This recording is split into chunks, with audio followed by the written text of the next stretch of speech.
Hello and good morning, listeners. Welcome back to Almus Market Mornings after a relatively eventful week. And I have with me Jayaram Krishnamurthy navigating us in these financial markets. Now, JK, RBI has held its rates but gave the liquidity boost to the slowing numbers seen recently. ECB is also being set to continue bolstering the flagging economy while we observe Japan has revised its real growth numbers.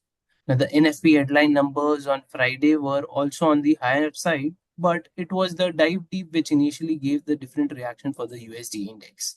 So, JK, what do you make of these market updates and what should we be expecting? Hey, good morning, Shikhar. Yes, definitely. Last week, the last 2 days were quite busy for economy watchers, and we had RBI meeting followed by the non-farm payroll, crucial numbers for deciding the monetary policy. First on RBI policy, it was a bit of a surprise that CRR hiked by 0.5% instead of 0.25. That was widely expected, but I think while they could not raise the policy rate due to the high inflation, this was the best course that the central bank wanted to take, to improve the system liquidity, which was actually going short. So it is definitely a boost for growth without raising, without affecting the rate, and possibly hoping that it doesn't create system issues. At the same time, inflation is also addressed. So that's a good move, according to me.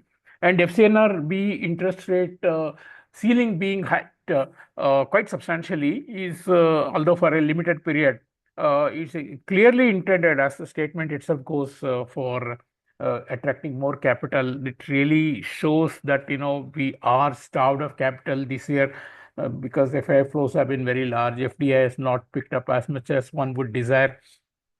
So it is the non-resident inflows that is being tapped through this measure. Yeah, it can have some good response because globally interest rates are falling, including in US, and non-resident Indians will see this as an attractive move by the RBI. Overall, yes, I think even the GDP being revised down, the forecast for FY25, and the CPI being revised upwards to 4.8%. All these are bringing down the RBI's forecast to ground level, because most of the forecasts by global institutions and the domestic analysts were closer to 6 to 6.5% on the GDP, and 4.5% inflation was definitely looking a bit bit on the optimistic side. Now, crucial aspect this week is the Indian inflation number, which will be published on Thursday. Expectation is for a drop to 5.5% from 6.21%, and hopefully it comes towards that late, because there is the volatility in the food prices and vegetable prices, which actually determines our headline inflation, and core inflation is really not of much of concern. So if these numbers again surprise to the upside, and I think we are in for more volatility, definitely then market will revise its expectation of a rate cut in February. So there is quite a bit of uncertainty. One positive aspect also that we noted this month is FI flows have been quite good. We have had more than 4 billion of inflows, which is more than offset the negative flow of November, considering that Indian markets have corrected substantially, perhaps more than many of the major markets, which are still trading near the highs. I think it makes a case for FIs to bring back some of their money which they had taken out. On the US side, we have had the non-farm payroll number. Obviously, the headline numbers were good, but quite close to the forecast. And what also surprised me was the reaction from the market, because our dollar initially actually weakened more, but then later on the Michigan consumer sentiment, which came very strong, actually brought the dollar back up. The reason why market looked at non-farm payrolls with some skepticism was the side-by-side household survey, which was continuing to be negative. Big job losses were seen as per the household survey, but market still values the establishment survey. Therefore, I think the eventually market did buy back the dollars. The unemployment rate, which came at 4.2%, with another 0.3%, 0.03%, it would have actually noted at 4.3%. But it is just a statistical representation that it is shown at 4.2%. It's much more than the 4.2% unemployment rate. So it's a kind of mixed, I would say. Wages were higher again. So eventually market has bought back dollars, but I think there is no appetite to buy too much of dollars, because we have been buying dollars for a couple of months now. Initially started with reassessing the rate cut prospects for Fed, and then with Mr. Trump coming back, I think the dollar got a further boost. So we have quite a bit of discounting that is seen in the dollar's price right now as far as the positive factors are concerned. Since we are into the month of December, the year end, I think the more of year-end flows will be seen. Of course, we can have some movement around FOMC. We have some crucial,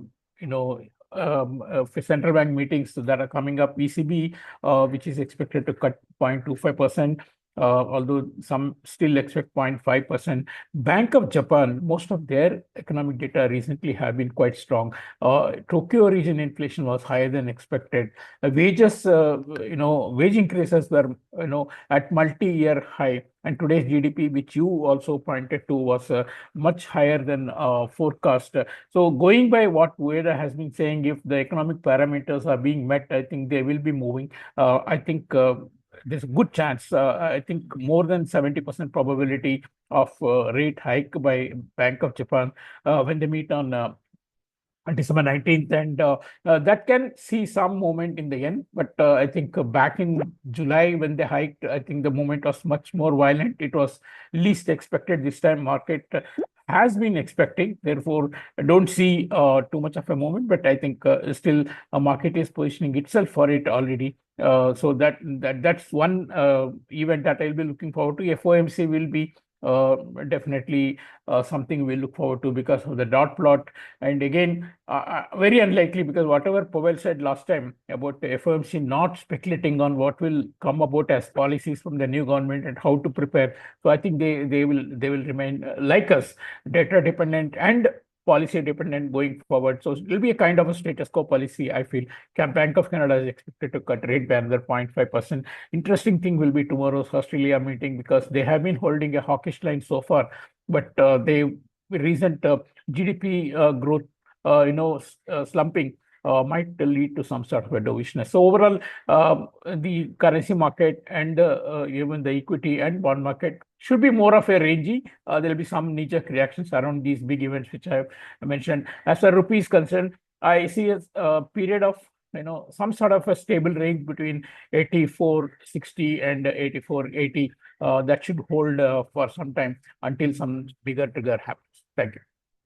Okay, JK, that was really good. And yes, folks, we have a few good major events lined up for the likes of FOMC, BOJ meeting, Bank of Australia's, or the Central Bank of Australia's meeting, ECB. So, folks, there are good set of updates which are lined up for you in the coming few days. But going by what we've heard today, as JK mentioned, the RBI's action of a CRR cut by 0.5% instead of a 2.25% was a very good move, keeping the inflation in check, but also pushing the growth as was the demand for the market right now. Although the GDP down revision and the inflation higher revision has, brought the expectations for the numbers closer to the expectations set by the other institutions.